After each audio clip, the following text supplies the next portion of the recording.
Hello and welcome back to the Australian Esports University League for Week 7. I'm Kadius, joined here on the casting desk by, of course, as usual for this season, Bud. And we're going to be having an exciting game tonight. We've got Adelaide University's 5Headelaide going up against UTS Team FEET. So definitely some very interesting teams here. Bud, what are our thoughts and predictions?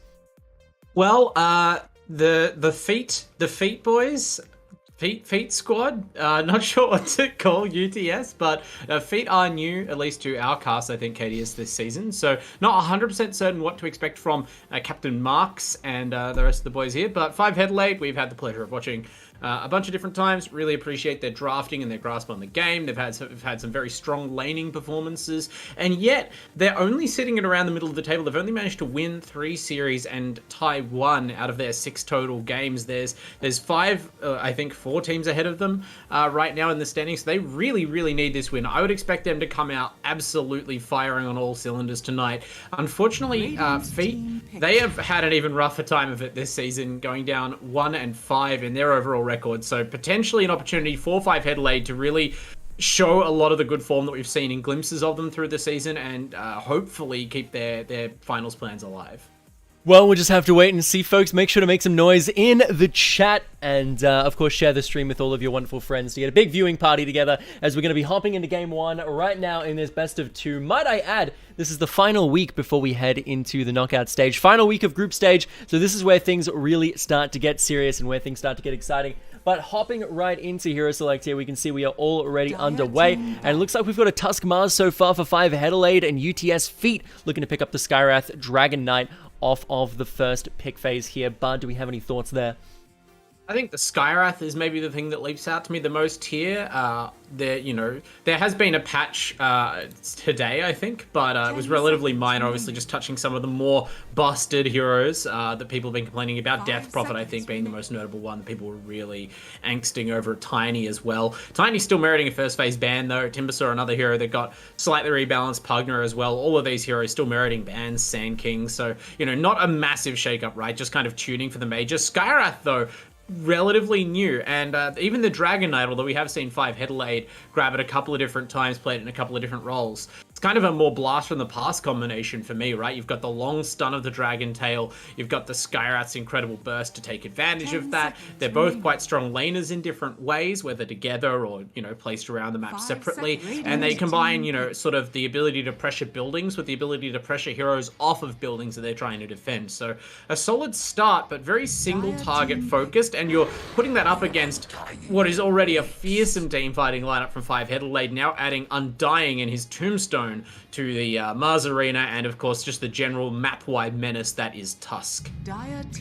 Yeah, obviously going to be very good into the Dragon Knight. UTS.FEET, though, bouncing back with the Razor pick here, which is fairly interesting. You don't normally see Razor blind. That is normally a hero that is sort of picked almost in response due to a matchup that that you can abuse Static Link in, but whether or not it's going to be a Razor 2 or a Razor 1, it still isn't really too sure what it's going to be going up against here. We've got Tusk, Mars, Undying. All 3 of these heroes can go in the position 3 role. You would assume it's most likely going to be the Mars, but if that is going to be Razor in the off lane, you are completely blind on what their safe lane could possibly be. It's probably going to be a Tusk or an Undying in some regard on that position 5 role, but you can't exactly be too sure which. I would imagine it's going to be Tusk if you're able to get on top of the Razor and burst him down fairly quickly before Static Link can be a problem, which Tusk is great at with that snowball. Then I would imagine that'd be a great job at locking him down. But we do see the Ogre Magi locked in here for UTS.FEET. Now, I don't know about you, Bud, but seeing multicast go off is always exciting for me. Oh, 100%. We love Ogre Magi here. Just a great fun hero and a hero with a lot of potential on this team, right? Dragon Knight and Razor both kind of maybe a little bit behind the pace as carries in terms of damage. Obviously, you could even go back for a harder carry last pick, but Ogre Magi gives you at least the potential to keep those heroes flexible, right? Like, you make up for a lot of their shortcomings with the Bloodlust. And overall, it seems like FEET, their laning phase, you may have said, oh, it's a bit odd to see the Razor. Yeah, we're seeing picks like Skywrath that aren't as common in the meta, but it seems like they have fully embraced your overall read on the meta and our overall read on the meta for this season, which has been kind of win lane, win game. That's been a lot of what this patch has looked to be about, and these are all very easy, solid, reliable laning heroes, including the Razor, right? Like, obviously the Drow pick is not typically what you play Razor into, but as well as being sort of seen as an anti-carry, I see Razor as kind of a conservative carry pick for teams who worry that their carry hero is just going to be bursted down in all those situations. Like, Razor can itemize very defensively. He has high move speed and better natural tankiness, effective HP than most cores do. And that starts from the early laning phase right through the mid game, right? So if you're worried that this Mars Undying lane is going to bully your safe laner out, or you're concerned that in mid game team fights your carry's going to get exploded, you can go with the Razor, but it looks like the Razor will actually be performing that role perhaps from the mid lane or from the off lane as a shutdown hero, because they have gone back for the Ursa Bear. So again, great synergy with the attack speed from the Bloodlust, and another hard to burst hero, although that makes 3 short range, if not melee cores, and all single target heroes for FEET as a very odd old school kind of draft. Yeah, I would imagine this is going to be the Dragon Knight 3 in the off lane. Razor kind of has a bit of a tricky time maintaining static link, and I guess they realize that it's probably going to be the Razor 2, and they go for the Puck, which does have obviously a very solid matchup into Razor, able to get out of Link very easily, and also able to get on top of him with the Dream Coil and stop him from running around very, very quick with the move speed, as he normally does. Now, this is TK playing not a Spirit hero, so this is going to be something that we haven't really seen too much of, and it does look like they're deciding where these last 3 heroes are going to go for the side of UTS.FEET, which means they probably don't even know where their draft is going to be going entirely themselves, but I would imagine this is going to be resolved into the Dragon Knight in the off lane for the position 3. Again, UTS.FEET, we haven't seen this team on the cast before ourselves, so I don't exactly know which one of these names goes where, but looking at the side of 5Headelaide, this is a team that we are very familiar with. We can already tell this is going to be Danielku piloting that Drow Ranger in the position 1, TK taking the puck into the mid lane, and then we've got, I believe, Sacy, taking that Mars into the off lane, with then Fingerfap and WDK as your supports on that Tusk and Undying. And honestly, I am going to be interested to see exactly where they decide to send each support in this game, because the matchups definitely can be quite volatile. You know, Drow Ranger is a position 1 that can definitely be abused in the early game before she gets a few levels going. Very, very squishy. Yeah, perhaps that's the lane that they will end up sending the Undying to. I'm not sure. So I guess the Razor isn't as concerned as some strength heroes would be about the presence of the decay in the lane, but it just seems like what you want there is someone who can trade with the laner and try and whittle them down a bit, just to prevent the chance of any sort of all-in attempt on the Drow, because otherwise I feel like she's going to be able to last it fairly well. And obviously we know that Danielku, that is the playstyle that he's preferred right through this whole season. Very much a passive, economy-focused carry, I think is the polite way to put it, really making sure to lock down the late game for 5Headelaide in case they need it. It has been TK, who, as you mentioned, has been the excitement machine for this squad, playing the Spirit heroes. And okay, maybe he's not playing a Spirit hero today, but Puck is sort of spiritually a Spirit hero, right? Like, it's the same kind of playstyle. You're a very active mid laner. You have great mobility. You have very flexible spells that you can use to nuke heroes down and help control the team fights. You're certainly a playmaker and a fight picker. So I have a feeling that this is going to be more up his alley than the Dragon Knight that some of the other heroes we've seen them occasionally pick have been. Yeah, I'm interested in this triple Fairy Fire Skywrath start. I don't know how good this is. Yeah. You would imagine Marks is piloting, he's got the Sentry Ward in the inventory. Is, I believe, on that support role with the Skywrath? I would assume so, right? I think, well, Skywrath, for one, has got concussive shot level 1, not the arcane bolt, so you're going to be leaning on your auto attack maybe a bit more for harass. But I think in general, the plan with the Skywrath is just to burn your resources to trade aggressively with enemy laners, right? And you try and bully them out. So the Fairy Fire, and even though it's maybe not a great long-term investment, the combination of the instant health restore and the plus damage in the meantime gives you the best ability to just force those trades level 1 right away. Do we want to quickly, before we hop into this game, mention our wonderful sponsors, Bard? Before we always want to mention them. Of course, you can support the AEL Uni League by supporting our proud sponsors, including Predator, our gaming PC partner here at AEL. You can conquer new worlds with Predator Gaming, and Predator, they put the power and precision in your hands, elevating your gaming experience in every way with quality and performance. You've got AOC providing the viewing experience of the AEL Uni League. They are our monitor display technology partner, a global leader in that field for more than 50 years. and they deliver an exceptional viewing experience to millions of loyal customers worldwide every day. Not only for gaming, but their wide selection of monitors also includes stylish choices for the home and office, so make sure you check them out. And lastly, Rig, they have what it takes to win. They're our headset sponsor here at the Uni League. They deliver superior audio for competitive gamers and streamers at all levels with their excellent headsets. Join the Rig team and enhance your gaming experience. I imagine that Crazy Guy right now might want to enhance his gaming experience playing mid Ursa into a puck. I'd be looking for any advantage Rig could give me, honestly. Put the Ursa mid? That is so Giga Chad.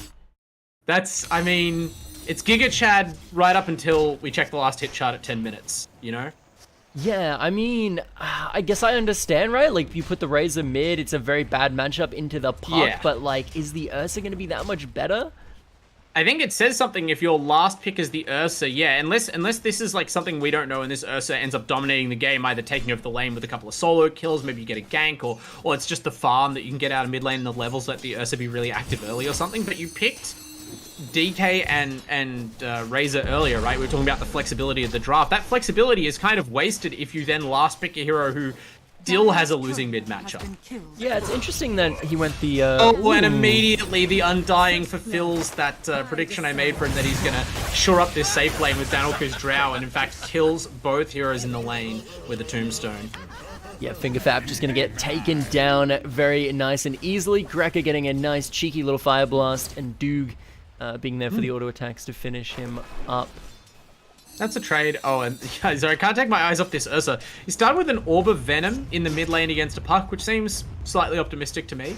Yeah, no, I was going to point that out. Like, you're not going to be auto-attacking this puck very much, or at least, like, chasing the puck down very far with those auto-attacks in general. So, opting for the Orb of Venom here instead of extra regen in what's going to be a very poke-heavy lane, I think is a little bit of misitemization from Crazy Guy. I was looking around to see if anyone else on the team had a bottle or something, because it almost feels like, was this Dragon Knight meant to go mid, and then they just sort of realized, like, I hate this matchup, can you take mid, right? Because I'd much rather have a bunch of Gauntlets of Strength and a Ring of Protection and a Quelling Blade in the lane against the puck than I would, an Orb, which is, maybe it's going to be useful. Again, it looks like this Ursa wants to be active early, right? He can be a playmaker, especially if he's over-leveling people and has access to the Enrage. It's pretty hard to stop the raw brute strength that Ursa can muster, but yeah, you've got to get those couple of items at least, and okay, get some of the puck here, but then the puck's just going to get off. Oh? No, he's a level down, unfortunately. Level 3 to level 4, the stats just aren't there to pressure the solo kill.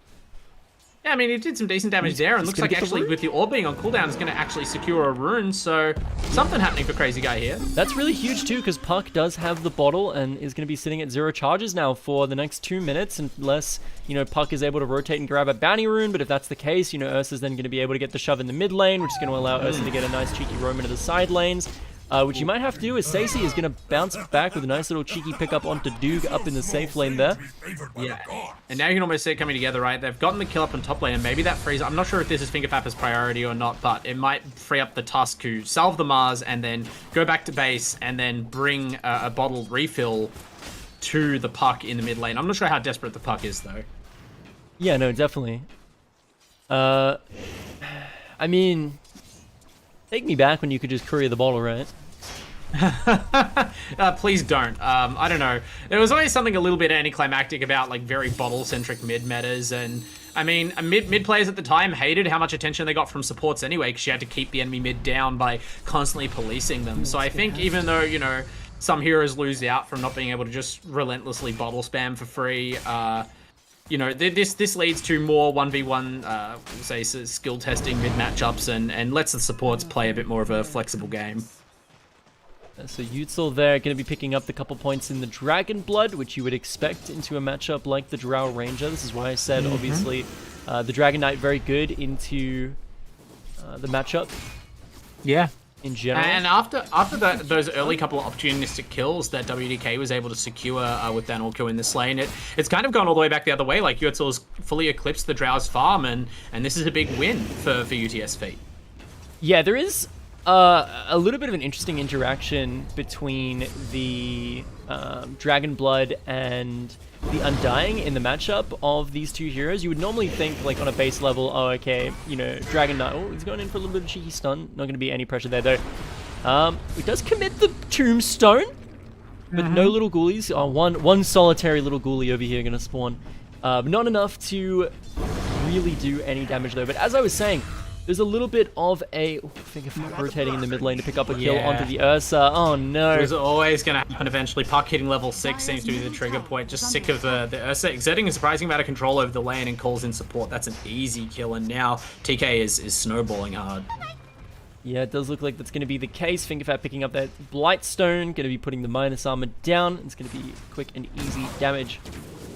But as I was saying, if I can finish this point about Dragon Knight, is when the Undying steals the Dragon Knight's strength, because the flat health regen from Dragon Blood is just flat health regen, if you have a lower max HP pool, the health regen is going to obviously regenerate more per second of your max percentile HP, which means when the Strength Steal wears off, you would have regened more max health than you would otherwise in a lot of cases, which means Dragon Knight, if he doesn't get all in, obviously, while he has low strength, can have very high endurance, but as I said about getting all in, we see it happen right there as in comes TK and FingerFab for the 4-man gank down onto the position 3. They might look for more here onto Marks. The Illusory Orb goes forward, great silence, but he is going to get caught up in the Ice Path, slowed down by the Drow Ranger. The Dream Coil is committed, and the damage is there to finish him off, and that is going to be Marks taking a trip back to the fountain. Yeah, TK just showing confidence there, I think, by dropping the Dream Coil to kill a level 4 Skyrath. Although Crazy Guy is here. This is bold of the Ursa, but he does have support teleporting in. Yutzel's back, but they have no way to catch up to this puck. There's no level 6 on the DK to extend the range of that Dragon Tail stun, and they actually have to be careful not to overcommit here. Certainly, it looks like 5Headelaide are still keen to pick up some kills if they put a foot out of line, but in the end, those heroes are still pretty tanky, and they spend a lot of resources already. It's so weird to see Dragon Tail be a 1.2.25 second. Oh my goodness, I can barely get a sentence out as they go forward onto Yutzel, looking to melt him down. The Illusory Orb combined with FingerFap on the Snowball looks to pick it up onto Marks as they get a second kill here. They grab the first, and now Marks with those Drow Slows, I don't think those wings are going to be able to fly him away to safety fast enough. No, indeed, he is going to get taken down right away, and this bot side offlane just having an extremely rough game, and it's going to be a lot of pressure on this die side safe lane to carry this game. Yeah, I mean, we were talking before about how they were doing okay, and it seems like that's what they've identified on the side of 5Headelaide, because TK just comes and lives down on the bottom side of the map for a couple of minutes along with FingerFap, but the Mars up in top lane is just kind of hanging in there, just surviving. That's all Sazy needs to do, obviously, and this will ensure that Danilku is not hindered in his farm. Obviously, Drow's a hero that can be a little bit item independent, or at least less needy of items than some other carry, scales tremendously well with just an amount of agi and provides good control regardless, but you'd rather Danilku be having a good game and be ahead of heroes like the Dragon Knight. So, you know, whereas conversely, Yutzel, you can see, has that Blink Dagger queued up, and that Shard really wants both of those items. They're chasing Stacey down.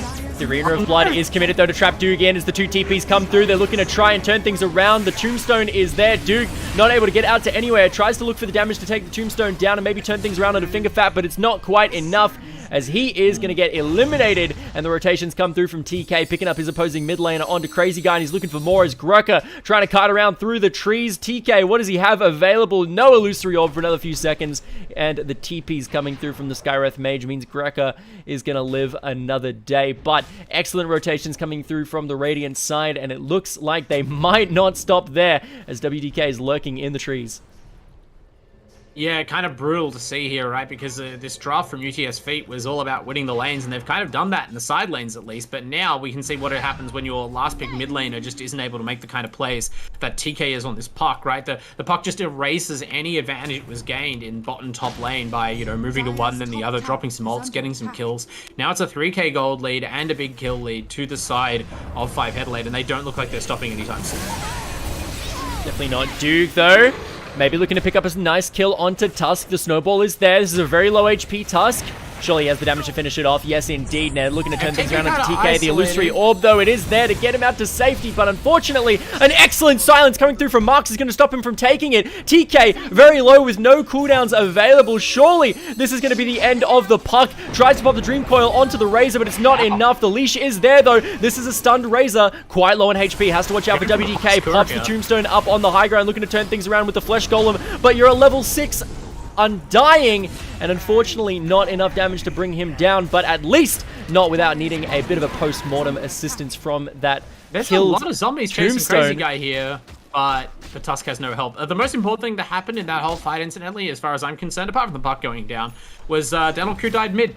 Ursa actually went mid to DK pot dragon form, and Papsol Danoku was lulled into a false sense of security by the huge fight happening top. They just went on the drow and killed her. That's a dominating streak ended, and a big swing of gold back the other way. So a significant blow, not enough to fully erase the lead, but surely a big moral win for UTS.FEET. Yeah, definitely Utsil looking to work towards that shard, which we do like to see, getting the early shards at, you know, that 14-minute mark. Very, very nice on the hero. Allows you to farm incredibly quickly. Bit of counter push as well, right? Like, you understand the Drow lineup is going to be pressuring your towers on with the Undying and the Mars, so having a slightly safer spell that can help melt down those crit waves and maybe force a slightly harder initiation for them if you're defending. Looks like they're initiating a top though. Utsil, oh no! Oh, the double dream coil is there. The walrus punch as well. Marks very low. Pops the fairy fire to try and kite away. Looks like they don't have attention turned on him. They want this Utsil dead. The armor, though, proving to power through these right clicks, but with reinforcements arriving, I don't think it's going to be for too long. No, indeed! As Sacy chucking the Spear of Mars down range. He scores a nice little strike, and now Crazy Guy has to back off this tier 1 tower.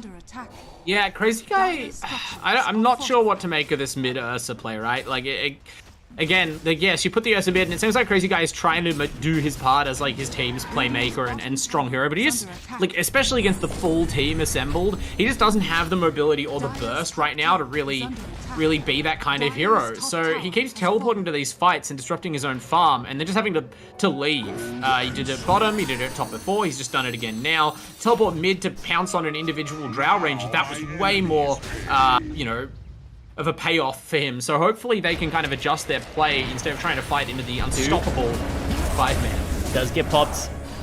And this is going to be a very scary gang combo. I saw this. This was their first phase picks, right? They locked in the Mars, the Tusk immediately. So clearly they knew that they were going to have a little bit of that synergy in the off lane together. And, you know, obviously we talk about Mars Snap a few times, having incredible synergy between the two. But Mars Tusk much do the same. They're able to go in with the snowball. Crazy Guy's coming in. Still no Blink Dagger though. Can he catch up?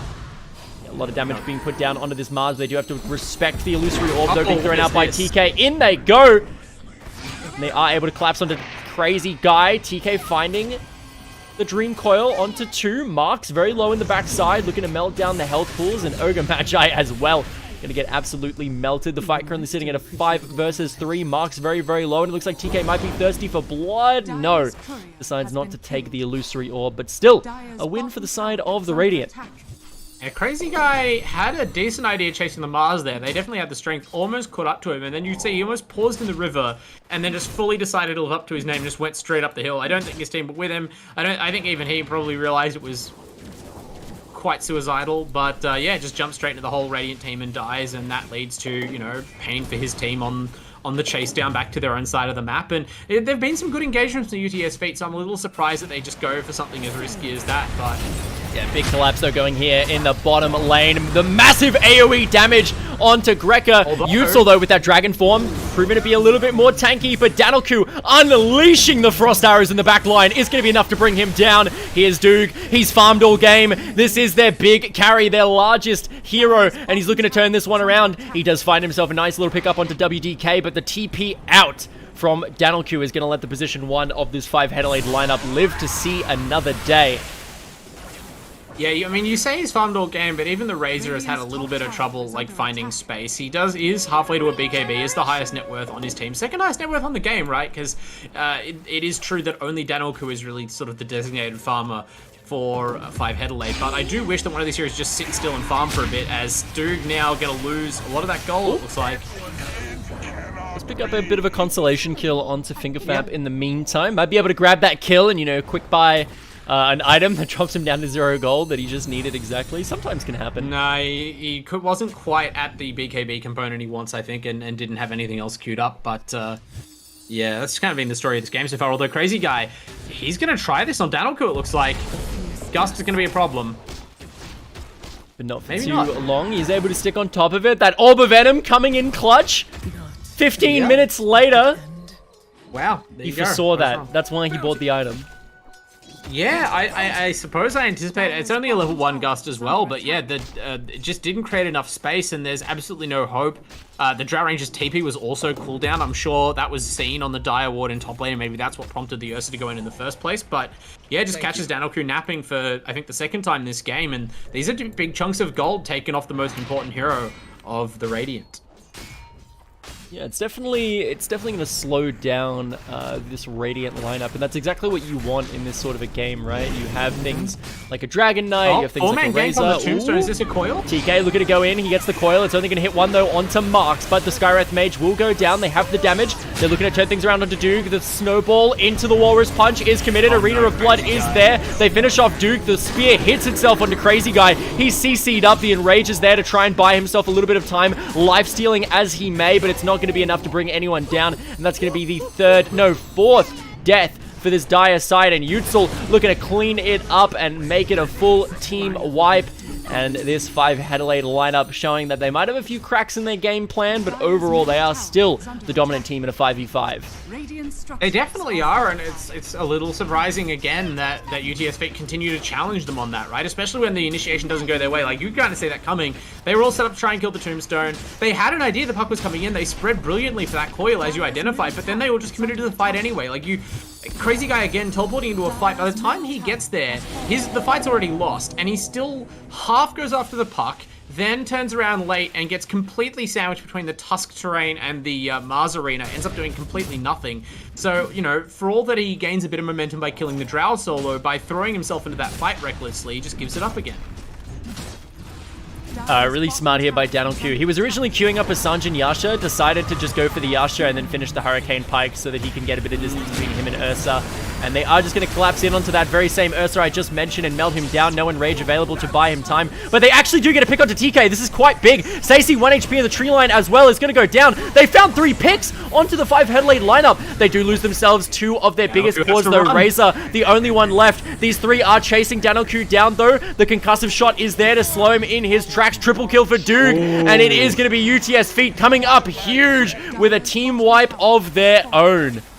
Yeah, Crazy Guy dying again has to hurt for that Ursa. The item progression really set back. But because he went in with his team from the start this time, at least they were able to capitalize on his death. In particular, that Razor coming in from the side, great positioning. As you mentioned, they kind of just took TK by surprise there. They were sort of leaning on the Tombstone to turn the fight, and it does feel like they had the momentum, but again and again, it's just the constant damage output from this DK and this Razor kind of wears heroes down. The Skywrath as well contributing there, and after that, suddenly they're in a rout. It's only this Drow who does a ton of damage to the team besides TK, and she cannot stand alone, as we saw there. So as soon as something starts to go wrong, it can still crumble for 5Headelaide. They've got to watch themselves. Yeah, Duke comfortably sitting at #1 net worth in the game right now, which is absolutely huge. I say that, and he just gets overtaken by Danoku because of the bounty runes. The BKB pickup's still very big. Yeah, no, definitely. BKB on Duke is going to be huge. I'm interested to see what he's going to go for next. He's in the top, but he's alone right now. Does pop the Enrage to try and slow down the fight. WDK is there for the Flesh Golem, though. It's really hard to run away from these Golems when you are an Ursa with no mobility. And Danoku going to hop in there with the volley and finish off the job. But looks like they are going to turn their attention over towards Roshan. I don't think there's much Gaia can do about this. No, not at all. I mean, they gave up that Ursa for dead, and I'm sure whether they know it or not at the same time, they did also effectively give up this Roche, right? The top jungle control was just taken effortlessly by 5Headelaide, and whatever other sort of slight bumps in the road they've had this game, this is something that remains consistent about the team. Their vision of what they need to do and their timings on the map, they just sort of, they look at Danoku, and he's a very consistent carry, which always helps. It's always a massive boon to a Dota team when you can just sort of assume that your carry's progression will be somewhat stable, and that way you always have kind of a clock on the game. You're looking at your carry like, all right, well, it's been a rough couple of minutes, but Danoku has this next item. Let's get a gank in the top side, let's get the Roshan, and then let's take out at least the tier 2 towers, if not prod the high ground a little. And they're just back on their game plan again, whereas UTS.FEET, it feels like they're still pretty improvisational here, even if they have the power to maybe take a fight with this item spike on their Razor. Yeah, it is interesting that they gave the Aegis to Danoku here when there is definitely, because TK doesn't have Blink Dagger quite yet, there is an argument that you give the Aegis to TK, and it just allows him to just Illusory Orb like a psychopath high ground and pop the big Dream Coil. But we've got a big fight breaking out here in a 5 versus 5. It looks like Mars gonna get absolutely deleted by the Skywrath Mage damage before he's even able to do much. Does pop the arena though, it's gonna slow down Crazy Guy and Doog, which is the 2 big cores that they want. The massive gust coming in from Danoku in the backline. He's still got that revive available, so that first death not going to really mean much, and TK also going to be living on a prayer, going to get healed up by WDK quite nicely, and Fingerfab sitting quite low in the backline as well, but with only the 2 supports left on this UTS.FEET lineup, I can't imagine they're going to be able to defend this topside racks all too well. Yeah, I understand what you said about enabling TK's brave playstyle, but I think that the argument I was about to make for putting the Aegis on the Drow just got made for me by their play there. Oh, as we see, they're not done. 5Headelaide. Can they get out of here cleanly? They're going to go aggressive. They will take TK down with them. Marks is here, though, with the concussive shots to slow down Danoku. No Aegis available to save him this time. And I don't think WDK or Fingerfab is alive enough to try and help. They're going to get the silence onto Duke. Do they have the burst damage to bring him down? Yes, they do. Danoku on a killing spree. He's still throwing out these autos in the backside. Good Glimmer Cape by the Ogre Magi. Is going to buy himself a little bit of time. Yutzil is there. No Dragon Form available, though, to turn this fight around. Danoku melting in the shard from the Dragon Knight, though, is actually going to get brought down. TK's here, though. He pops a massive Dream Coil. It connects onto 2. Sacy is there for pick up the double kill. And now Gurkha, the only one left here on the high ground. And TK is just going to be able to do absolute cleanup duty on this Ogre Magi, the Glimmer Cape. Likely only buying a few precious seconds to waste some time, but he will go down eventually. And now it is just going to be the Skywrath Mage left alone here to defend. And I don't think Rax is quite on the table anymore for the side of 5Headelaide, but still, nevertheless, an 8k gold lead in their pockets and doing a ton of pressure here to this UTS.FEET lineup. Yeah, that was a double dieback to make that fight happen, and I mean, they killed Danoku. They did bring him down twice, so Aegis gone, Drow killed, but I can't see it as a win, even though it looks like TK had to buy back as well to turn the fight around, because it was nearly a big disaster for 5Headelaide. But yeah, I mean, ultimately, you can see that the Drow is still very vulnerable, right? And without Danoku having that Aegis, I think the fight would have gone even worse originally, because they just know the BKB Razor, they had nothing to stop Doog in the first time he went in the fight, but he couldn't fully commit to running down Danoku because he knew that the Drow had the Aegis, and that let Danoku reset the fight, although this time no Aegis available, gets initiated on by the Dragon Tail. Yeah, Danoku does have to run away as fast as he can. The Dream Coil is there, but Duke does have that BKB, and there's no Aghanims available on TK, so he doesn't even care. The damage onto Mars is dropping him very low indeed. TK going aggressive onto the supports in the backline, pops the Illusory Orb. He's looking to try and turn things around onto Duke potentially, but no. Out pops Duke, looking to pop the static link onto WDK and chase him down, but nobody's on Danoku right now, and these Frost Arrows are just melting through the UTS.FEET lineup. The Walrus Punch to turn things around. Duke goes down. Gurkha and Yutzil forced to retreat back to the tier 3, but TK's there in the wings. The Illusory Orb. He's looking to blow up the Dragon Knight, and he's going to do just that. Grekka going to be next on the agenda. Pops the Glimmer Cape to try and kite away, and it looks like he's going to be able to buy himself enough time to stay alive. And it is going to be TK actually going down to the post-mortem Dragon Knight shard. Lava on the ground, unfortunately, but that's still that Drow alive. That is their tower killer still available, and this mid-rack's looking very vulnerable. Yeah, we're seeing a series of decisive fights not quite tip the balance entirely in the favor of 5Headelaide, and even now the Glyph is going to pose them some trouble as the Ursa will be alive again soon, but the gold is always flowing in their direction, and yeah, as you said, this time with the Drow alive, they can probably get one of these buildings, but yeah, I don't know there. It's possible that it would have been an overextension, but the fact that Duke had the BKB back up that was so pivotal in the last couple of fights and got onto the Drow originally, then just kind of let her go, kind of stood in the coil, in the Mars Arena, in solidarity with his Dragon Knight. But I think if you abandon that one chance to run down Danoku, at least chase him out of the fight while you have magic immunity, you're just never killing this Drow, and that means you're never winning the fight. They got her last time in a bit of a scramble, but with the team around her and the whole long mid lane to run backwards in, this Drow's unstoppable. Yeah, couldn't agree more. This Drow absolutely huge at the moment. They're looking to try. Oh, the wand! He shuffles on out of there. They thought he was gone, but the wand, as you said, lets him survive, and it's too late to chase him then. Now they're back in. Sizey with the arena. Takes huge damage, but traps two. Yeah, they might be able to bring Utsil down here. He is very tanky indeed with that dragon form. That should be enough to kill Stacey. They're looking to turn things around onto Danelku. Duke is there with the BKB. They find the link. They find the double kill onto Duke. Immediate TP from TK to try and push out this bottom side lane. Get a little bit of pressure going on in the bottom side, but that is going to be a massive win. And finally, this tier 1 mid tower looks like it might go down. Oh, he's going to this room. Okay, I thought that was the world's bravest Glimmer Cape, but not the case. Yeah, I don't know. There've been some weird decisions about when to fight from the side of UTS.FEET, but the decisions of how to approach the fight for the individual heroes have been very strong. They keep catching out this Drow, even though she has this very strong front line and a lot of control on her team, because they're constantly able to flank, even without blink daggers. Crazy Guy and Duke are always somehow on top of Danelku as the fight, you know, develops pretty quickly, and there's no real way to get her to safety. At that time especially, she just dies very fast. The whole team has to bail out. So even though their gold lead has been pretty static at around the 7k, 9k mark, it doesn't feel like they're necessarily pulling further ahead, and you know what? That base for UTS.FEET is still untouched.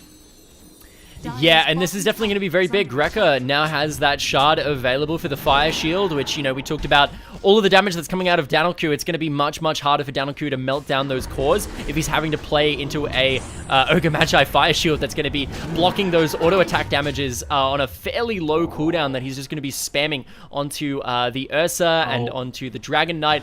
And obviously not only that, but then that shield is going to do quite a bit of damage as well with those fireballs onto the backside. But they are going to maybe look to try and get a collapse onto Utsil here. This is a lot of damage. The illusory orb from TK to finish the job. And that is going to be a bit of an unfortunate face check into the entire enemy team. I mean, it was an important face check. Oh no, now Duke's dead as well. Just gets caught out. The BKB is available, but not when you get stunned. Didn't react in time to the Mars blink forward. And now the whole team is saying this might be the game. I think 5Headelaide were looking to maybe set up a position where Danelku could use that DD rune to make a gank in the jungle, maybe secure control of the Roche pit, but instead, they're potentially going to take the base off it just due to some unlucky positioning from their opponents. Yeah, buyback is available for the DK, but he is up in only 10 seconds, so I imagine he's just willing to wait this one out. I don't think they can throw in 7 seconds, let alone get the racks. When he spawns, you know, we did talk about that Fireball. Fireball is going to do a great job of pushing back this push, making it a little bit harder for them to get exactly what they want. He just has to watch out for not getting collapsed on here by the incredible engage range that is available for this 5Headelaide lineup, especially now that Blink Dagger is online for TK. Yeah, I was the one talking up the potential to counter push with the Fireball, but when you're reloading as there's many Blink Daggers, like you can Blink Walrus Punch, Blink Speared back, like it's very hard to even approach this team right now. As they're finding out, in with the puck, does look like this is going to be a very big engage in the backside. Duke, he's just sitting 1v3 right now, and coming out on top, we talked about the Fire Shield, and it's showing huge results here, as Duke sitting pretty much untouched in the middle of 3 heroes, forces the TPs, forces the retreats. Crazy Guy is looking for Finger Fapper. They know he's in the trees here. They pinged him, but the teleport does not land where the Tusk landed. And so even without a TP scroll available and with his blink disabled by Ogre Dot, Finger Fapper is able to survive and will presumably sneak out of here once he's able to get to the shop and buy a TP. Yep. So, I mean, that was a spirited defense, but they lost their mid-racks finally, so that's a huge blow to this team, right? They were kind of hanging in there, but they weren't really catching up, and any hopes they had in the late game were going to be sort of a long, slow grind rather than an explosive turning point, I think, for any of these heroes. It's not like there's a big timing I can see where they'll suddenly dominate the side of 5Headelaide, so losing their mid-racks like that has to hurt.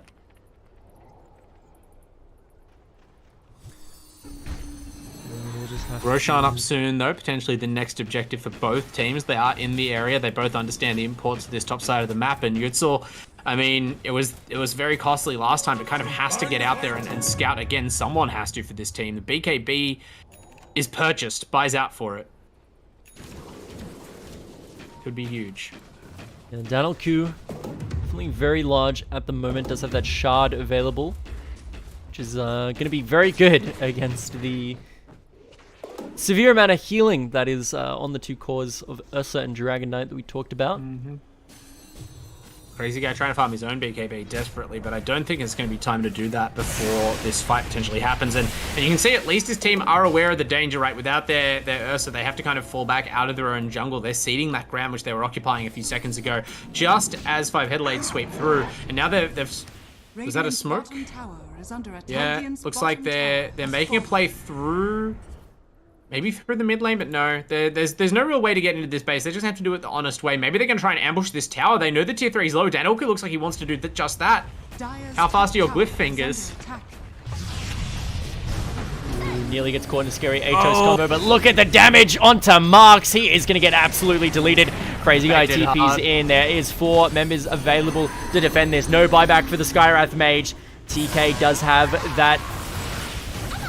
Oh, the ultimate is available, but a wonderful kick coming through from the Tusk. He kicks Doog into the backline. This could be disastrous. Danielku is kiting like an absolute machine. They're going to be able to melt down Doog. Buyback immediately used. They melt the Dragon Knight to follow as well. That is going to be as well. The stun landed onto the Ogre Magi, finishing him off, and I don't think Doog, with no BKB, no ultimate available, is not going to be able to turn this fight around. That is going to be a dieback for the Razor, and it is just going to be Crazy Guy sitting in the back line here, getting kited around by Sacy and WDK until the cores are able to rotate over, finish it off. That is going to be the team. It is going to be nothing but a Skywrath Mage left alive for another 20 seconds, and that is going to be more than enough time for 5Headelaide to close this one out with GG's called, and that is going to be game 1 going the way of Adelaide University. Yeah, I think this is a really textbook example of a Dota game where the difference is maybe more in terms of the shot calling or just the efficiency of macro play, vision of the game compared to individual stuff. Because you could see they were able to get key kills on the side of UTS.FEET. They were able to bring down Danielku and TK repeatedly in fights. Not everything went the way that 5Headelaide planned, but overall, the win probability graph, the net worth graph, the curve is upward, and their wins seemed inevitable from very early on, despite those hiccups. So maybe that's something that UTS.FEET can correct in game 2. I didn't mind their draft. I think that they played it quite well as well, but maybe they just needed a better last pick. Whatever that mid situation they had going on, it cost them a lot against TK. Yeah, definitely. Well, you just have to stick around and wait and see, as we are going to be hopping into game 2 very, very shortly in this best of 2 between Adelaide University's 5Headelaide and the University of Technology Sydney Team FEET. To see who's going to win, whether or not it's going to be a absolute comeback sweep by FEET, tying things up 1-1, moving on into the knockout stage, or if Team 5Headelaide are going to be able to secure their bracket spot with a nice 2-0 to finish off the group stage. You just have to stick around and see right here on the none other than the Australian Esports University League.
are back for game 2 of the Adelaide University 5Headelaide going up against University of Technology Sydney's Team FEET, as they've just come off a defeat in game 1, and they are looking to bounce back and make it a victory in this best of 2 series. And as I understand it, Bard, you were just telling me this second game actually does have a bit of stakes to it. You want to inform our audience of exactly what those might be?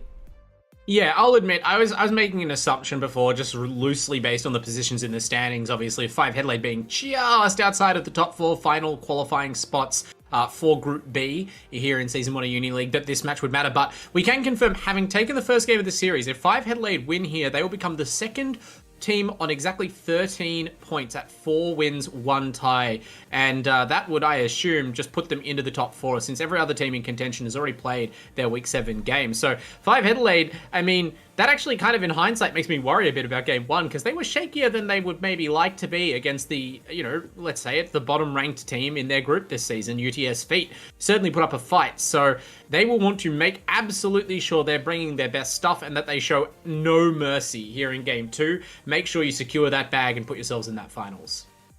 Yeah, it definitely is going to be the goal between the two. Well, I think we can throw it over to the Hero Select now, as they are getting underway, and it looks like right in time to see a Tidebringer come out from Team 5Headelaide, as well as a Hoodwink to pair with it, and it's going to be a Silencer Chaos Knight duo for the side of UTS.FEET.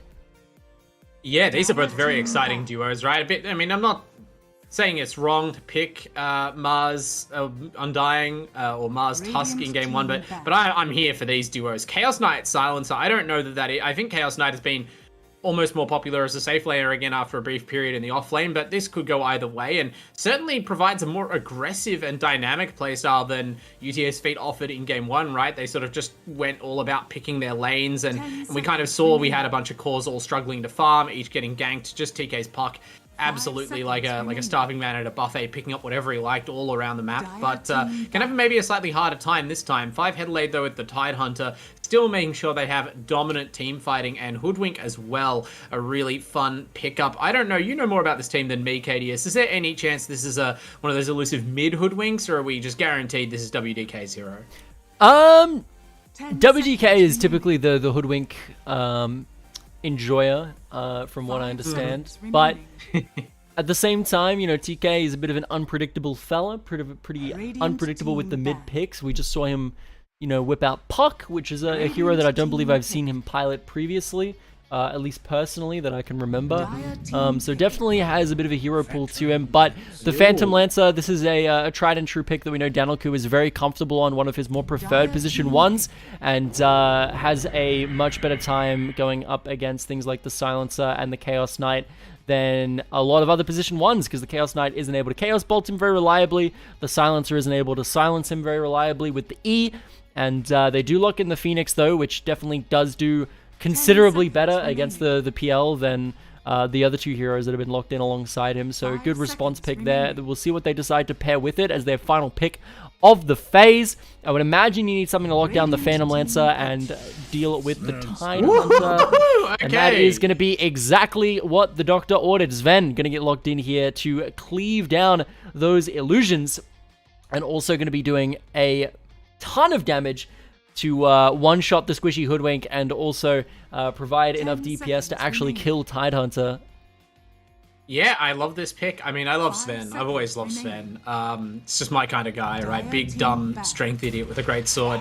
But as you pointed out, pretty solid response to what's been picked up by 5Headelaide, as well as the Phoenix. Like, the Phoenix, very solid choice against the PL, right? Especially because the PL does, as you say, effectively counter their first 2 picks very strongly. Great drafting by both teams, I'd say, at least in terms of addressing, you know, each other's picks back and forth. Now, the Sven obviously can have a rough time in the lanes, but FEET played their laning phase pretty well last time. It just kind of fell apart because their mid lane matchup gave TK such a lead to do whatever he wanted in the game.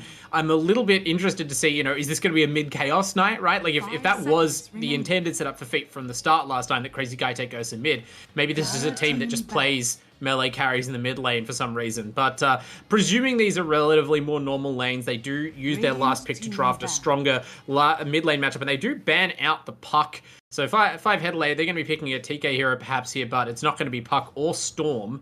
Potentially Void Spirit, one of the other spirit heroes we know he likes. But yeah, the Sven, the one thing that I do like about it is it gives you the opportunity to maybe challenge Danilku on farming, right? Because we know that, as you said, Danilku is a really farm-focused carry player, just likes to make sure that his team can rely on him as their late-game engine. But Sven's farming speed in the early game accelerates way faster than Phantom Lances, so that gives you the opportunity to kind of push 5Headelaide to be a bit more offensive, and the Leshrac does look to be that more conventional mid-lane choice for FEET. How will 5Headelaide respond?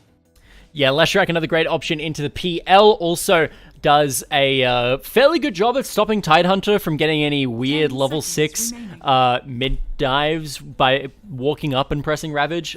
Does force the Tidehunter to have to come from unpredictable angles, otherwise he's just going to get stunned by the Leshrac if he tries to walk at them in some kind of a predictable straight line.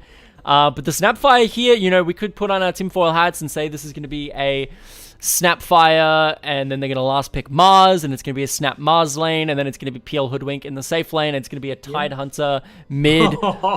Maybe that could be something funky. Maybe it's a Hoodwink mid, and it's like a Tidehunter 5, although that's kind of terrible. I think it's going to be Lina or a Spirit or... Nope, okay, no. It's Sand King. Now, is that the mid? That is still a position 3 hero, though. Hang on. It's been a mid. It's been a mid. Here's the mid Sand King. It is the Hoodwink mid. No, it's the Sand King mid. Sand King mid. Yeah, this is like the 3rd time this season, I think. I feel like the way that the Sand King works is that this hero is just like a thief of gold and of core positions, and it's sort of like the position of your Sand King is the highest that the enemy lanes will let you play it. If you can get away with mid laning a Sand King, you're flying, because this hero absolutely thrives on the level advantage you get from the mid lane. He works perfectly well against a lot of different mid laners, obviously has a ton of laning options, that's why he's survivable in the off lane, and if you can get some early gold and get into a Blink Dagger league, you can absolutely keep Sand King's damage scaling to the point that he never stops being this like terrifying nuker. Like, we've seen this mid Sand King really snowball and dominate games, and that's what TK did in game 1, so I'm not surprised that 5Headelaide are happy to saddle him with the responsibility again in game 2 with their season on the line, Kadius. Yeah, I wonder if this is going to be a lane swap, because we do at the moment have Crazy Guy hovering the Phoenix position 2, which does make a little bit of sense. It probably actually does a better job of going into the Sand King than the Leshrac would if they do end up deciding to go for the counter pick there, just because Leshrac isn't able to edict, and he's not able to target the Sand King with anything if he's sitting invisible, whereas the Phoenix can still chuck the Phoenix Fires and still chuck the beam at his general direction, even if he goes invisible. So a little bit less obnoxious to deal with, the untargetability, but we'll have to wait and see. Maybe Utsil is normally their mid laner, and as we said, it was just a bit of a lane swap last game. I'm going to be interested to wait and see. Judging by the items here on Utsil, this is looking like a mid lane Leshrac rather than some kind of Leshrac that's going to be going into a side lane. And, you know, we can confirm that by looking at the items on Crazy Guy. Gureka's on the Chaos Knight as well, so they're just swapping all their positions, it looks like, because these are not support Chaos Knight items either. He's got a Quelling Blade. Yeah. Just a team having some fun, or maybe different hero specialists. Maybe it was a case of like just they're drawing straws to see who has to go and fight TK in mid. Seems like a pretty scary prospect. Yeah, it does look to be the case that we have Crazy Guy going from the core Ursa to now being relegated to POS 4 on the Phoenix. And it's going to be Silencer POS 5, and then it is going to be Dew POS 1 as before, and Utsil hovering in the mid lane with Greka taking up that POS 3 on the Chaos Knight. But looks like they're going to get some nice cheeky poke in the early game here, looking to go aggressive onto WDK. The Icarus dive is there. I'm on the wrong scene, but you guys saw it all happen. Don't worry, there it is. Yeah, WDK, unfortunately, nothing he can do there, right? Just getting mowed down. Already had the Scatter Blast skilled, so not even able to get a cheeky cookie off. And they give him some tips as well. So, you know, these guys are having fun. They're just laying in. But at the same time, I'm sure that they are aware of how important this match is for them. And they're just trying to keep their spirits high. If things keep going wrong, like a bit deeper into this match, maybe we're going to have to see a little bit of this levity tighten up. He was alt tabs his finger fat, but it's interesting because it looked like he was walking to base, but yeah, Dude can commiserate. I just wanted to point out something interesting, right? There has been a patch in Dota, like, literally today. This core Sand King, part of what made it so exciting and such a powerful core hero was the Epicenter Shard that's only become more popular over the course of the last patch, just like a farming tool and sort of general damage upgrade for the hero. That got its effectiveness literally halved in the patch. It was one of the bigger nerfs. Like, the damage per pulse is just 50% of what it was. So I wonder whether or not that was considered when TK picked this hero and whether or not it's going to actually impact the hero's viability, but at least we get to road test it. Yeah, 110 mana there to do 100 damage. Not sure if that's an efficient trade-off by TK. We'll have to wait and see how this one turns out in terms of the last hits in the mid lane, but Util sitting with a pretty comfortable lead so far. Yeah. I mean, again, the laning phase seemed pretty strong for UTS.FEET last time, right? Part of it was just the picks. Obviously, you have DK, Razor, and I forget what the third core hero, Ursa, that you're going to do mostly okay. But yeah, maybe with a more conventional mid hero and just more conventional lane matchups overall this time, they can actually parlay that into a mid-game advantage. TK is definitely taking some heavy harassment right now from this Lesh. It does look to be the case. We've got a dead Kriya on Sven, which is a little annoying. Yep. Got sniped out by Toilet Mogger in the early stages of the game, but it happens. You live and you learn. Mm-hmm.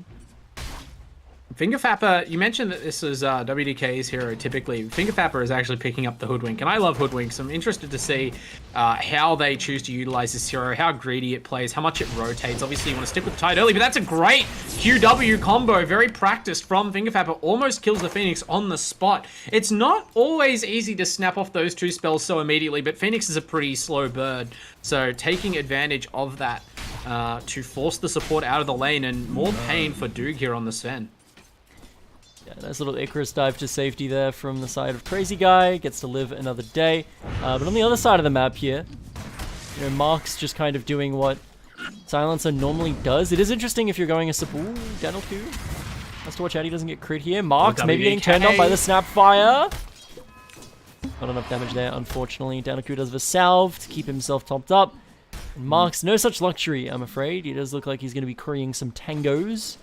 But it is interesting that you are a support silencer and you decided to go for the Null Talisman here, which is interesting. You'd think if you're a support silencer, it's more worthwhile to just go for some clarities, go for some mangoes.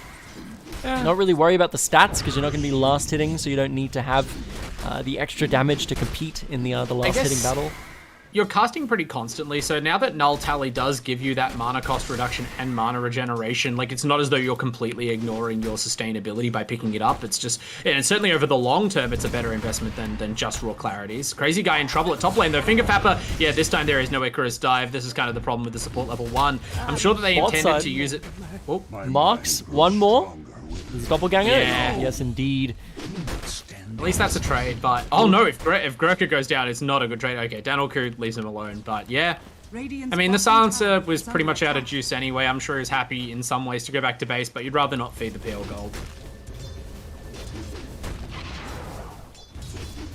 Yeah, interesting that Greg is going for the treads here, playing against a very physical damage heavy lane like PL Snap. I guess he's going Scatterblast build, so it's maybe not as physical damage heavy as it normally would be. It's just stats for the illusions, perhaps. So Doog in trouble at the top lane, getting... Okay, healed up by the Sunray, just enough to survive. So Phoenix proving its worth and even managing to stay alive itself without using the dive. So yeah, this top lane's not great for the Sven, but at least the PL's not having a free time either.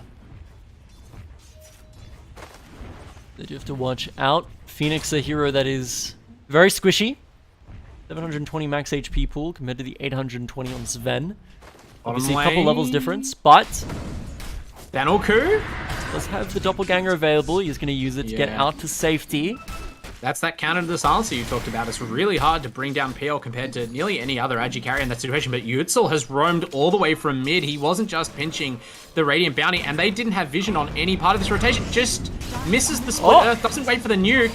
Great cookie by WDK, but it's not enough, unfortunately, to get his POS 1 out to safety. The counter TPs are coming through here. In comes Toilet Mogger, looking to maybe kill Greca. Misses.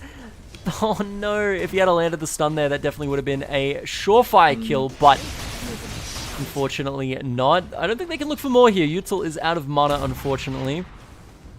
Yeah, TK, I think, was jungling at the time, so he wasn't able to make that TP rotation. You see the Sand King very low hit points, obviously just focusing on his own economy, and maybe didn't expect Utsil to so aggressively exploit it, but that Leshrac knew exactly what he wanted to do, ran straight down, pinched the runes, got into the bottom lane as soon as the wards, you know, might have been expiring if they'd been down there, and plays pre-game, and gets on top of the Marks, though, in trouble at bot.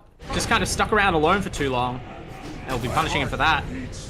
He's gonna get melted down, you know, this is Marks. For a wand here as well. Just, I don't know, very interesting build from the Silencer. Not super common. Not something that you would normally see, you know, a support Silencer build. I suppose it is POS 4 and not like POS 5, so you can maybe get away with going for a bit of a greedier build than you would see on the POS 5 Silencer that pretty much exists just to spam the Arcane Curse last word over and over and over again. How can I stay in my lane and just cast my spells a lot and trade well with this PL? But TK getting the advantage in his lane with the help of this menacing Hoodwink roaming around the map. They punish Utsil for that bottom rotation by killing him in his own lane, and now taking this catapult to the tower for some free damage on mid. Marks, that's a lot of damage. Getting dropped incredibly low. WDK might get turned on first, though. Yes, indeed. A couple of lucky crits coming through from Greca. He's going to finish the job, but there's the Spirit Lance from Danoku to trade it 1-for-1. Both supports getting a one-way trip back to the fountain. Yeah, I think this continues to favor the Dire, though. Like, the Silencer is happier to take these trades and happier to all in. I mean, it's not like it's terrible, especially for Danoku, if the supports are all killing each other in his lane. But yeah, he just doesn't have the damage as much as the CK does contribute. Top lane, though, this is worse. Utsil doesn't waste any time avenging himself against Fingerfapper, and poor Saisi is caught in the crossfire. Crazy Guy does go down on the Phoenix, but that's a big win. They're not going to stick around to try and damage the top tower, though. Utsil has to get back to mid lane. He wants to protect that area as well. And meanwhile, TK, he's not interested in rotating. He is interested in accelerating his own farm here on the Sand King, just moving between the lane and the neutrals. I like the stuff. He is top of the last hits overall. Yeah, he's just farming up on the Sand King. He's going to be absolutely massive come these first couple of fights. Looking to get that very early Blink Dagger after these Arcane Boots, I would imagine. And once that is online, definitely he is going to be a force to be reckoned with on the Sand King here. I also didn't notice, but Saisi must have used Ravage in that top engagement to kill the Phoenix. That's on a long cooldown right now, so potentially more room for pressure at the top lane, but it's Doog who's under pressure, as Fingerfapper is just relentless in chasing this Sven around. No free neutral farm for you, sir. And it looks like okay, they're backing off from the predictable skirmish as reinforcements come for Doog. Saisi is going to get caught out here. Duke does have the Storm Hammer available to lock down the Tide Utsil kills TK in the jungle and gets away with the haste rune. And this is going right all over the map for UTS.FEET. Does he just walk away? Surely. Oh, it's 8 more seconds till Storm Hammer. Good lord. Yeah, maybe he does kill the courier! What is going on? Saisi is just right. Okay, hang on. Utsil's here. Here comes the stun. Don't miss the stun. Don't miss. He doesn't have mana for the stun after the lightning slow. Oh no! Crazy Guy's gonna hope they're not gonna get this Tidehunter. Utsil had just come from killing the Sand King, so he was very low on resources, and I don't know if he knew that he didn't have the mana and just decided the Lightning Storm was better in terms of damage and slow, or he intended, I think he may have thought he had the combo. But without that Split Earth, there's no kill on the Tidehunter, and even without the Ravage up, he slips away from 3-4 heroes, kills a courier. Space created, baby. Yeah, certainly very unfortunate. Not something that you like to see all too often. Now I'm interested in seeing how is the farm going for these heroes. Right now, the gold on both teams is quite even. So this, unlike game 1, looks like it's going to be a Danoku game. Oh, and Doog is having a bad time.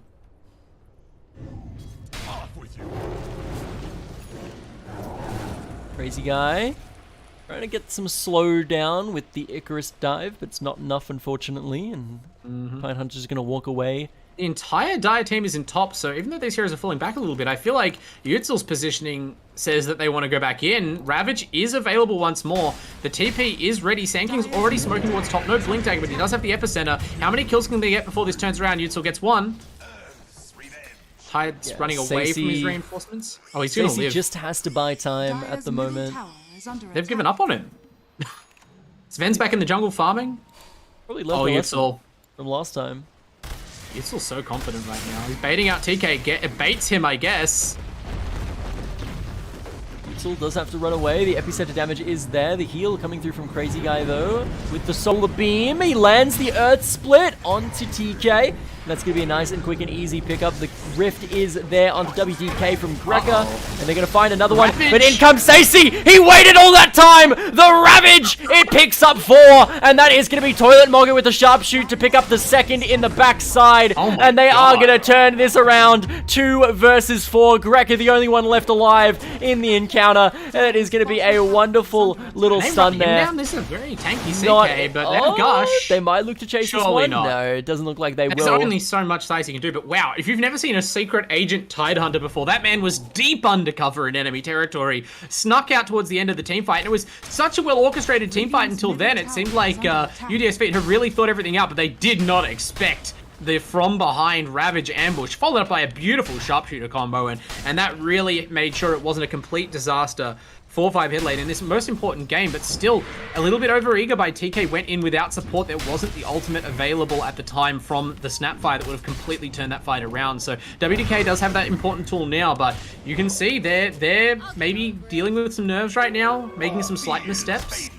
Gotta tighten up. Is under attack. Yeah, tighten up. We'll have to wait and see if they're able to do so. WDK evades UTS in the mid lane, but their bottom lane tower is the one that's under real pressure right now from Doog and Crazy Guy. Looks like it'll be a safe lane trade. Global goes out. Mark's going to live to see another day. Will TK do the same? He is ticking down quite low. They do turn it around and finish off Marks. Damage over time. Ooh, no. He finally does get taken down by Marks there, unfortunately. Oh, and here comes UTS. Sizey. No Ravage this time. So much damage, though. The Earth Split is there onto Stacey, but so is WDK with the Mortimer's Kisses, looking to grab them onto Greca as well. Not going to be able to get away this time, I don't think. I think this is going to be a dead. Be careful with his courier. That's his armlet. In comes Crazy Guy, though, with the TP. Does have the heal available to help Greca if need be. Pops the Icarus dive. Going to use the egg instead of healing his ally.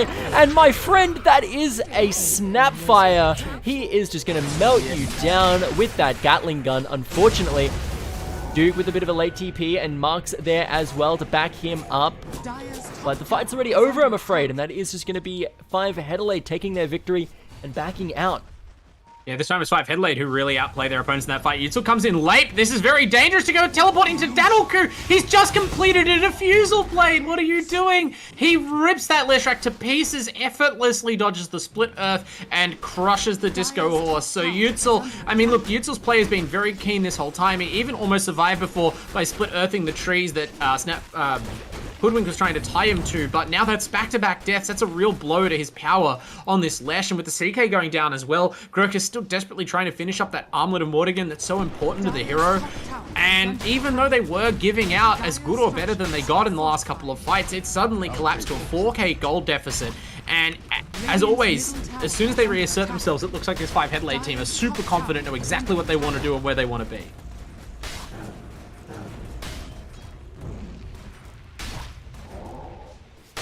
Slow but steady assaults under this top side tower right now. Yeah. I think that UTS.FEET have realized that above all else what they need to do is farm a bit on this CK and this Sven, right? They can't just keep fighting with all of their cores just like they did last game, because you can hang in a game for a long time like that, but it's not a way that you win a game, especially when Duke and Greca didn't even have their first core item. So now they're going to give some ground, let their towers go a little bit instead of always fighting, and hopefully be able to trade that for some key progress towards BKBs, Blink Daggers, this sort of thing.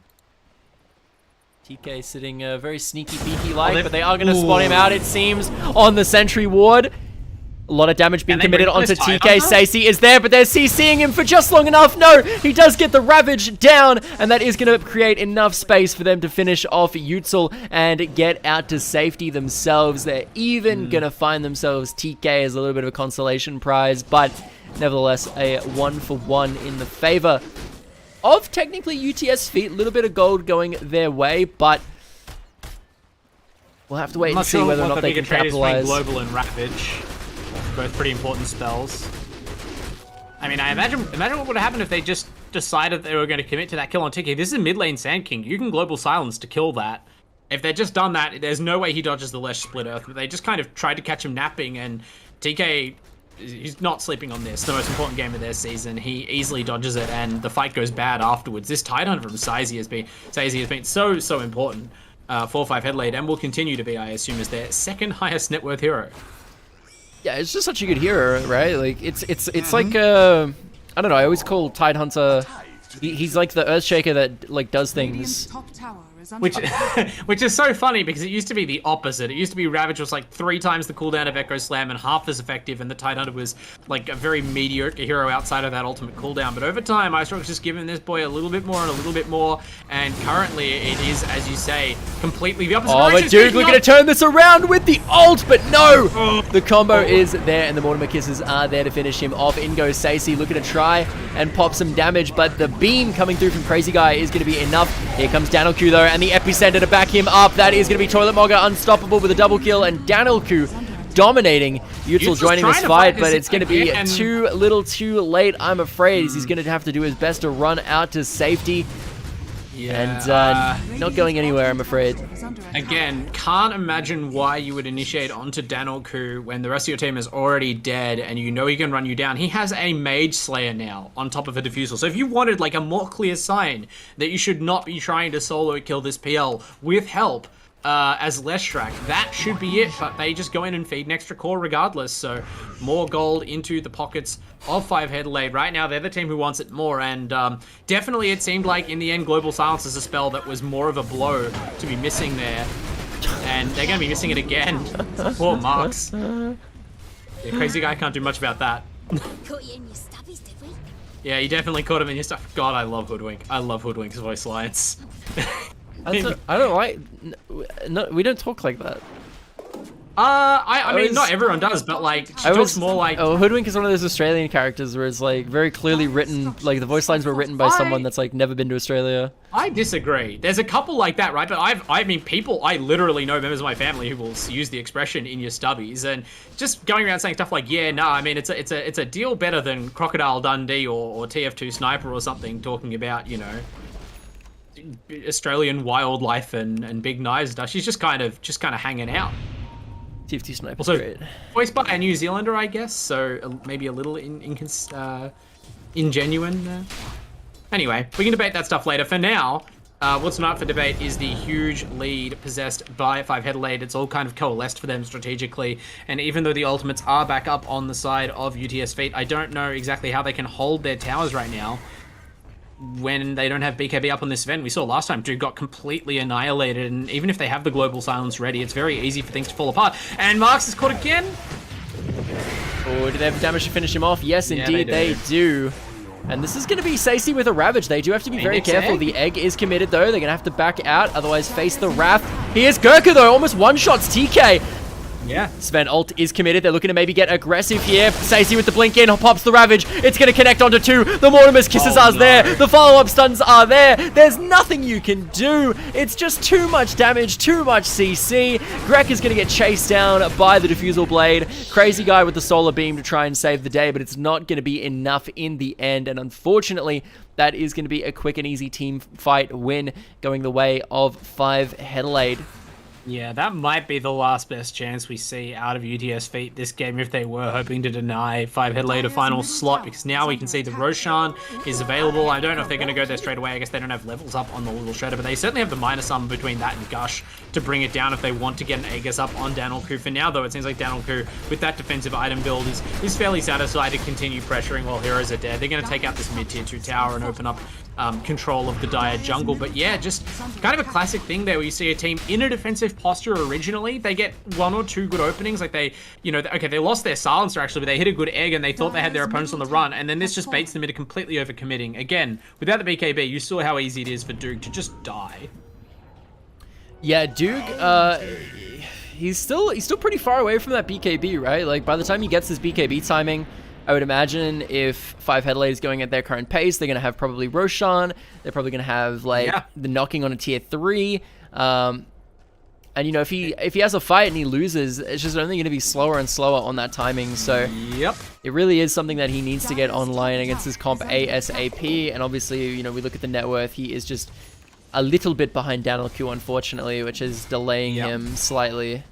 I mean, it's been the story of both games, right? I don't really know how many more ways to say it. They keep doing this, right? They bring all their core heroes to all their fights. Not even necessarily all at the same time, unfortunately, but they're not afraid to show up and scrap, and they get something. But ultimately, when you compare that effectiveness to look at like the gold that Daniel-Ku's been able to accumulate, mostly by just hitting creeps and letting his team have a go, right? Like, you would still lose these same outer towers, but at least maybe your Sven would be scarily itemized now, and you'd have like a plan for taking a fight when it matters at your high ground. Instead, they just kind of remain somewhat disadvantaged the whole game and never really feel like they have a clear path to victory.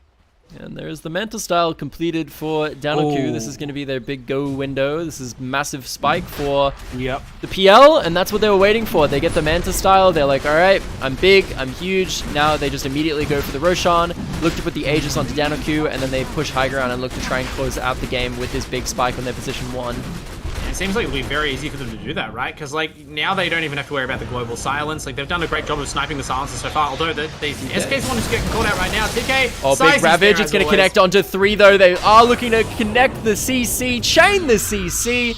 The Yules is there from the Leshrac, but I'm not sure if it's going to do him too much good. He is just getting stunned for days at the moment. Doog, not sure if he's going to be able to get out to this one for safety. TK has his number, looking to whip him down with the epicenter. Is he going to turn this one though? He actually does, but not before getting taken down by Daniel-Ku. We talked about how big this PL was. He's got that Aegis. Not quite just yet. They didn't end up finishing the Roshan, I did just realize, but he's beyond godlike with a triple kill. 13.1k net worth to the next highest, 8.8 on the Sven, and below that is sitting at about 7k on the Chaos Knight. So just so massively ahead on this PL right now. At this point, you're pretty much just playing PvE from the position 1 role, running over heroes, not really caring all that much what happens. So I'm expecting Daniel-Ku to close this one out. But in saying that, Daniel-Ku is so ahead of the enemy team right now in terms of net worth, etc., that if he does feed a few shutdown kills, it could swing quite violently the other way. So he has to be definitely playing to his full potential here, but not too greedy. Yeah, I mean, and that Daniel-Ku has been so reliable for that, right? Which is why we give him the faith, like, even beyond just what's on paper from, you know, how much ahead he is. But it's also a matter of, again, the way that the game's evolved for these carries of UTS.FEET. Normally, I would say that Sven and Chaos Knight have a great chance. If you want to pick some heroes to randomly get a burst damage kill on a way ahead enemy carry, besides Phantom Assassin, like, these are right up there. If you've got a Sven with a blink, you can just immediately get in on that PL and just explode him with BKB, God Strength, Echo Saber hit, like, before anyone even realizes what's happening, especially before Daniel-Ku eventually builds, you know, Skadi and Heart.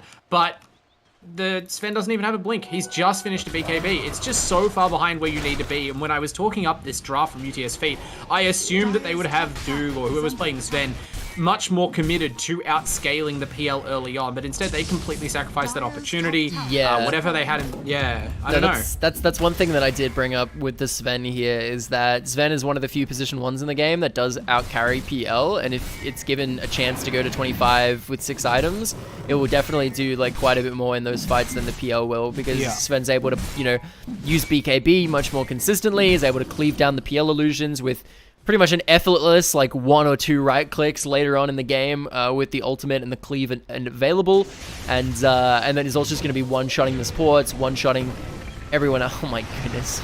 Yeah. Speaking of one-shotting, I mean, Yutzil dodges a lot of spells, but there's just so many more spells where that came from. There's just no way for these heroes to survive right now, and they've just been picked apart. It really does feel like there wasn't much of a plan for UTS.FEET once they get behind like this, and they're trying to make something happen now. They run down Finger Fapper, and maybe the other spot as well. They do get WDK, so those are, I mean, everyone on the Radiant side is on a killing streak right now, so all of them are big walking sacks of gold for the Sven, but Daniel-Ku is the biggest sack of gold, and he is bottom lane killing your tower. Duke's gonna go in though, absolutely fearless. Don't know if this works out for you, buddy. No, he's got no mana now, unfortunately. Yeah, he's they gonna get him. killed on the tower. I mean, he's They're fighting. TPing in, but Stacey's there with the ramp, with the Ravage. They do have to watch out. Duke gonna maybe live with the Solar Beam? Yes! You have to untip him now. Has to somehow live with the Solar Beam. Stacey's there though, pops the Ravage. It is gonna connect onto 2. Crazy Guy gonna be able to get over the wall in time. Daniel-Ku gonna finally find himself a kill in the form of Gurkha. Yeah. And now he's gonna chase down Crazy Guy with the Phantom Rush. Beyond Godlike with the double kill, we see the damage there, and they unfortunately did get one of Daniel-Ku's lives. We still got another one to go through. They don't exactly have much to do so. Utsil now just pretty much trying to buy time, stop the enemy team from doing much while his team is dead, kiting around in the trees. And they look to try and scan him out, and they are going to miss, so they probably know he's around here, if that's the case.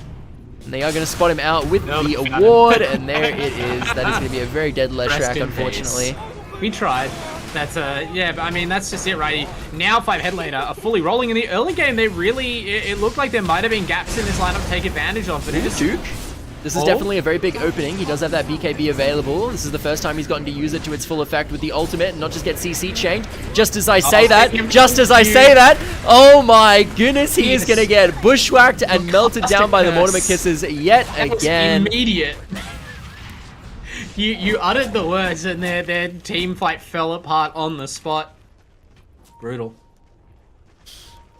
Definitely very unfortunate indeed, but that is going to be a full team wipe, and it looks like this should be a pretty clean and easy bottom side tier 2 into this top side, bottom side racks, I should say. No allies for another 10 seconds or so. I imagine they can melt down this tower in that time. They decide not to, though, playing it safe. Yeah. I mean, that's just it, right? Like, they know their opponents are out of plans. I mean, they're trying, right? UTS.FEET, Utsil sees, can he toggle on infinite mana, no cooldown mode? He can't. Cheats are disabled for this lobby.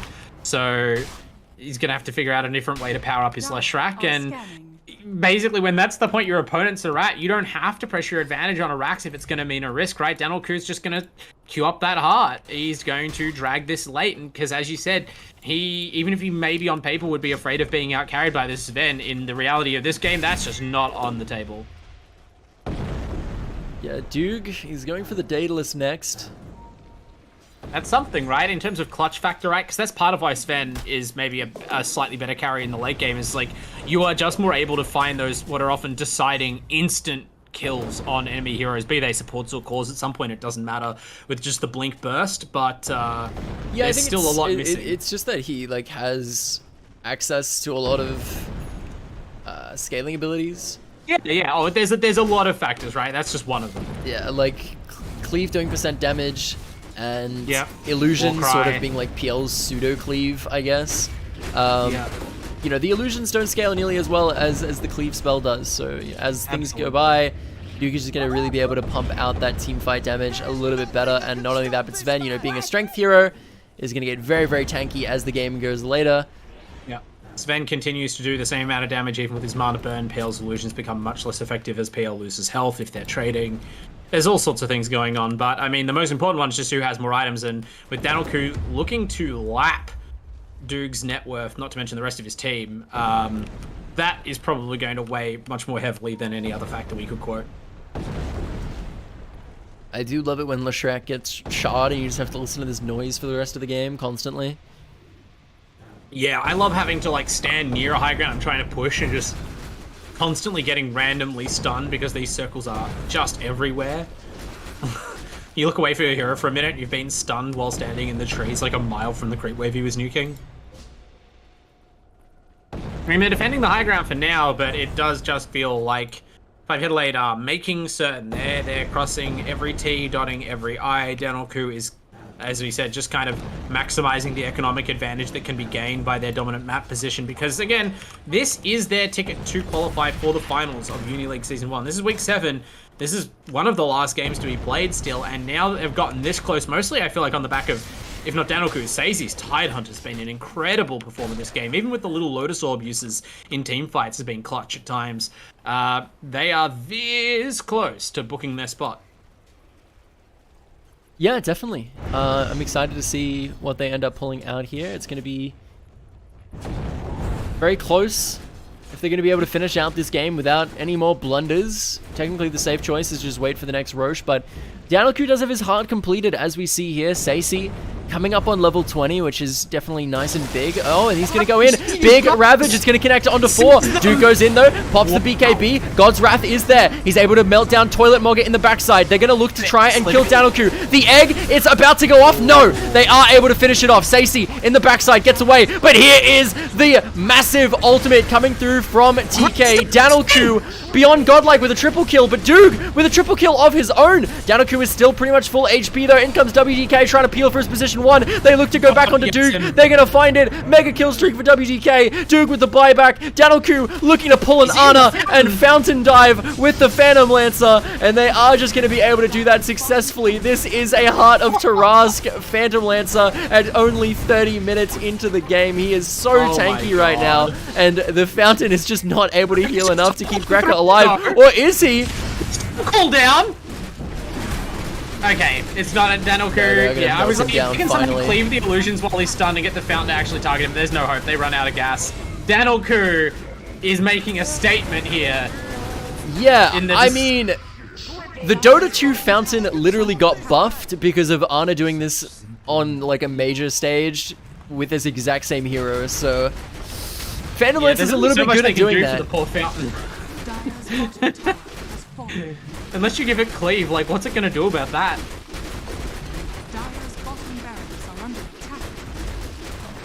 Oh, WDK, come on, buddy. You've had a good season. You're about to make the finals. No need to be so glum. Just gonna go around, collect towers, collect racks. Danoku doesn't really have much of a care in the world. I think he realizes he's sort of immortal at this point of the game with these items. Yeah, I mean, Danoku, we've always said it, right? Like, he is a player who brings a lot of character to the team, and that character is they have a consistent late game.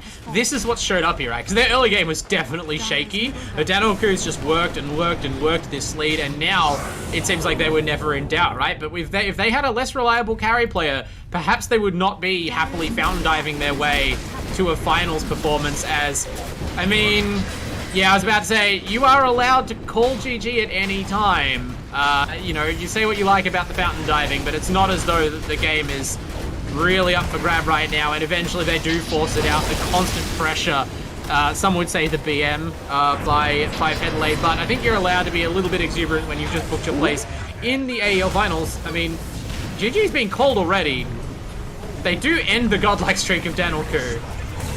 Yeah, this is actually quite big. They've team wiped them.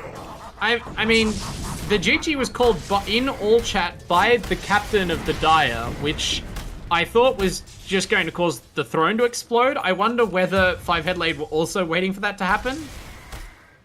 To me, there are some things that you can't like do just as a joke, just trolling, bro. And having your captain just say GG in all chat is one of them, but no one's like causing big fuss right now. It is not game over either way. Still 22,000 net worth lead for 5Headelaide. They still have a buyback advantage, I'm pretty sure. That's quite significant, but yeah, you're right. That's about as big as anything could be.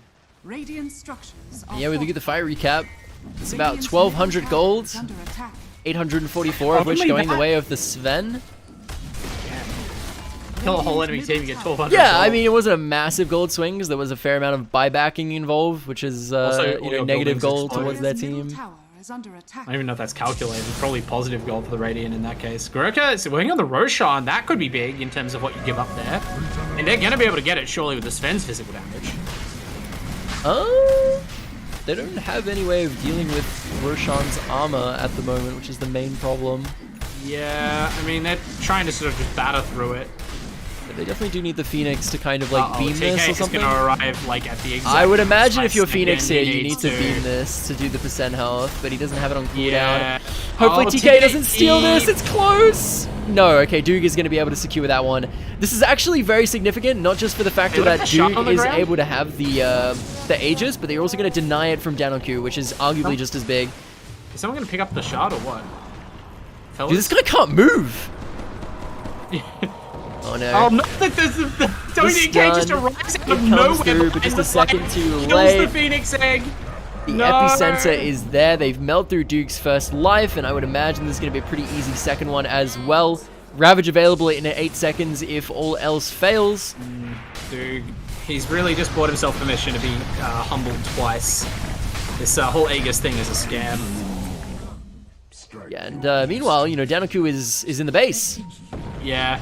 Oh, Yutzel, I mean, that's been the whole game, hasn't it been? Yutzel's made some pretty good individual plays on the Slash Rack, but every time he tries to move up on Danoku, he just misses a split earth and dies. Been pretty relentless. Double kill in the fountain. Looking to make it a triple kill in the fountain. This Aghanim shard is going to be abandoned like UTS.FEET's hopes of scoring a victory this season. They do have a win on the board, but judging by how they've spoken, it sounds like that might have been a forfeit win. So unfortunately, I mean, they put up a hell of a fight for a winless team in that case, but unfortunately they're against a team with so much to play for, and 5Headelaide, they did get the job done, Kadius. Yeah, get the job done, they did, and obviously very exciting stuff. But that is going to be another nice game of Uni League for tonight. Another great best of 2. It's going to be a 2-0 going the way of 5Headelaide. Thank you to all the players that played as always. And of course, thank you to you, to all of you, the viewers. But before we head out of the stream and want to, say our final congratulations to 5Headelaide for securing their spot in the knockout stage. Barn, if you want to thank our sponsors one last final time. Of course. As always, these sponsors are instrumental, as the players are, in bringing you Uni League action. So make sure you show them some love, just like you show your favorite players some love. Starting with Predator Gaming, they are our gaming PC partner here at AEL. They allow you to conquer new worlds with power and precision that only their specialty components provide. Elevate your gaming experience in every way with the quality and performance of Predator. Of course, you can also then hook up an AOC Monitor, like many of us here do.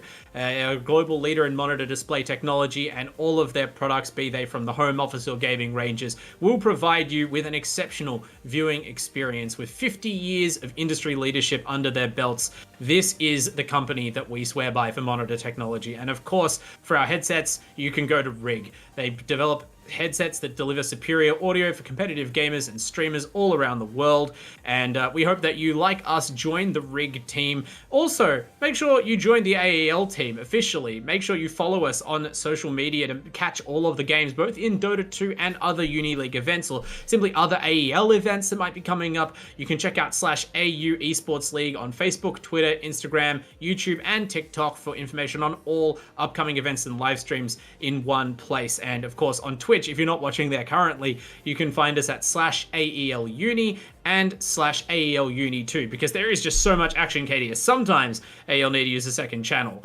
But if you want to get more from the casters, Kadius, where can people find you and your work?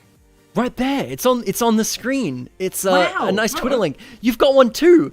Over there. I never looked down this whole time. I had my eyes locked on the Dota. I didn't realize I had this Twitter link. But yeah, at a wandering bard, I guess, at Kadius Casts.